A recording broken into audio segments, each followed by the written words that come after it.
Iran American Israel യുദ്ധം ആരംഭിച്ചതിന് ശേഷം ഒരുപക്ഷെ ലോകത്തെ ഏറ്റവും കൂടുതൽ ആളുകൾ സംസാരിച്ച വാക്കായിരിക്കും ഹോർമുസ്. എന്താണ് ഈ ഹോർമുസിന് ഇത്ര പ്രത്യേകത? ഇത്രയധികം ചർച്ച ചെയ്യാൻ മാത്രം എന്തെങ്കിലും പ്രത്യേകത സത്യത്തിൽ ഹോർമുസിനുണ്ടോ? ഒരൊറ്റ ഡാറ്റ മാത്രം മതി ഹോർമുസ് കടലിടുക്കിൻ്റെ പ്രത്യേകത മനസ്സിലാക്കാൻ. സംഘർഷത്തോടനുബന്ധിച്ച് ഇറാൻ ഹോർമുസ് അടയ്ക്കാൻ തുടങ്ങുമ്പോൾ ക്രൂഡ് ഓയിലിൻ്റെ ആഗോള വിപണിയിലെ വില ബാരലിന് $71 എന്നാൽ ഹോർമുസ് അടച്ചതിന് ശേഷം ക്രൂഡ് ഓയിലിൻ്റെ വില ആഗോള വിപണിയിൽ 50% വർദ്ധിക്കുകയും $121 എത്തുകയും ചെയ്തു. ഇത് ലോകത്താകമാനം ഇന്ധനവില വർദ്ധിക്കാനും കാരണമായി. കേവലം 33 കിലോമീറ്റർ മാത്രം വീതിയുള്ള ഈ കടലിടുക്കിലെ ഓരോ അനക്കവും പോലും ആഗോള അടിസ്ഥാനത്തിൽ വലിയ പ്രകമ്പനങ്ങൾ സൃഷ്ടിക്കും. അത്രയ്ക്കും തന്ത്രപ്രധാനമാണ് ഹോർമുസ് ഇടനാഴി. ഒമാൻ, ഇറാൻ രാജ്യങ്ങൾക്കിടയിൽ സ്ഥിതി ചെയ്യുന്നു.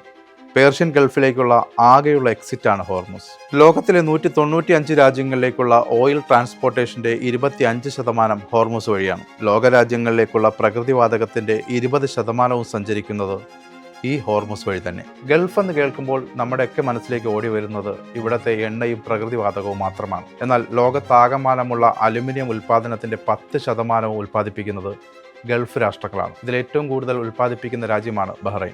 ഹോർമുസിലെ ഈ തടസ്സമുണ്ടാക്കാൻ പോകുന്ന ഇമ്പാക്റ്റ് ഇതൊന്നുമല്ല. സത്യത്തിൽ ഇതിനേക്കാൾ വലിയ പ്രത്യാഘാതം ഉണ്ടാക്കാൻ പോകുന്ന ഡാറ്റ മറ്റൊന്നാണ്.